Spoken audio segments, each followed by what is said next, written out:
Several years ago, I was regularly asked to share my experience of creating and growing companies with student groups in schools, colleges and universities.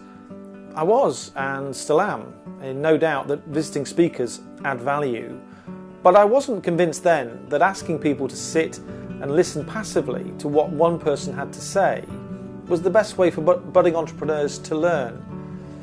However, the experience did convince me to look more widely at how academia and enterprise agencies and commercial organisations taught business and entrepreneurship skills. And what I found helped shape the fundamental principles for the development of SimVenture.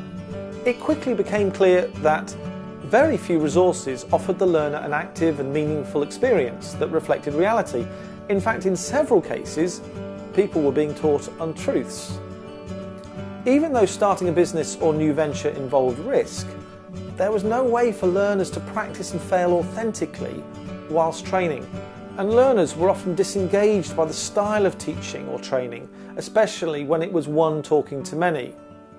And sustaining good practice was difficult because often time pressures and resource constraints made it very difficult for the teacher. But back in 2002, I believed that unless there was a fundamental review of the way people were able to learn about business and entrepreneurship, the government would never really improve business startup rates and thus achieve its targets.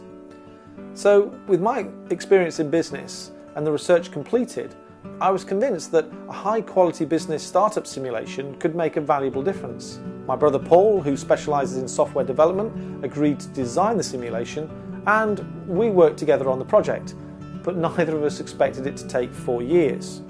Ultimately though, SimVenture was launched in 2006 and from the start proved to be a highly popular learning and teaching resource, both in academic and commercial fields. With a burgeoning client base, Paul Bruff-Jones was prized from education so that he could head up our learning and teaching responsibilities within the company.